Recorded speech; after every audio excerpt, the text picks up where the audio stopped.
Hammaga salom, hormanglar, charchamayapsizlarmi?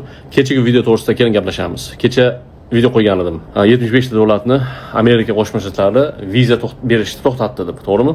Qarang, buni biz oldindan bilardik. Mana buni oldindan beri aytib kelaman. Bu narsani qachondir respublikachilik kelsa, Trump tim bo'lib Trump kelsa, bu immigratsiyani tozalaydi, ya'ni islohot olib boradi deb. Plan bo'yicha ketyapti. Trump shuni xohlagan. Qarang, qaysi bir videosida men hozir topsam sizlar bilan bo'lishaman. Men xohlamayman shunaqa davlatlardan Amerikaga kelishni, ya'ni shithole countries deb aytgan. Shithole countries. Qanday Norvegiyadan, Shvetsariyadan yoki shunga o'xshagan Yevropa davlatlaridan immigrantlar ham kelsa yaxshi bo'lardi.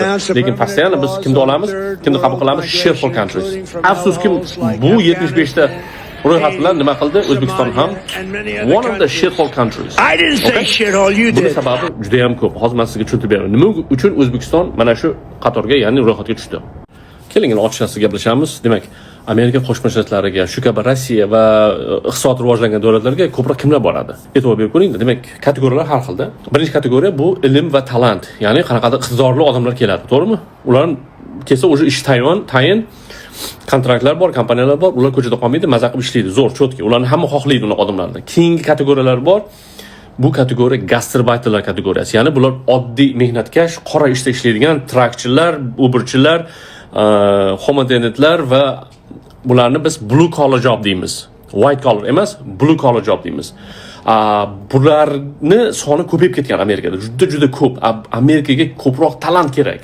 Fiziklar, matematiklar, yadro bilan shug'ullanadiganlar, iqtisodga rivojlantiradigan, mana bu kibernetika, mana bu kompyuter sohasida rivojlanayotgan doktorlar, tushunyapsizmi? Mana shunaqa specialistlar kerak bu yerga, Amerikaga.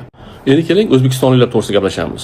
Juda ko'p vatandoshlarimiz, tan olaylik, Amerikaga kelib boqamanda bo'lib oldik. Juda ko'pchiligimiz food stamp, har xil benefitlar olish, kelamiz, u ham mayli, davlatdan bir qanaqadir bir benefitlar olish, mashinalar ko'payib ketdi. Mana bu traktor avariya qilishlar, soxta ishlar qilishlar, insurance scam qilishlar, bankdan bir-birini aldash, bir-birini o'g'irlash, постоянно что-то ber. Har doim o'zimizdan ketib qoldik azizlar. Bu esa bu sivilizatsiyasi rivojlangan aqlli davlatni xalqiga o'xshamaydi qilayotgan ishlarimiz. Tushunyapsizmi? Xafa bo'lasizmi, bo'lmaysizmi? Bu ochiq haqiqat. Tushunyapsizmi? O'zingiz ham qarang, e'tiborga qarang-da. Agar mana shu xulq-atvorlarimizni to'g'rilamasak, biz faqat Amerika emas, boshqa davlatlarga ham kirgizmaydi. Tushunyapsizmi? Shuning uchun agar biz mana shu oddiy IQ'mizni rivojlantirib, ilmga bo'lgan ehtiyojimizni kuchaytirishimiz kerak. Zamonaviy texnologiyalar, tilni birinchi o'rinda o'rganish kerak va madaniyat. Faqat o'zimiz emas, madaniyatni ham o'rganishimiz kerak.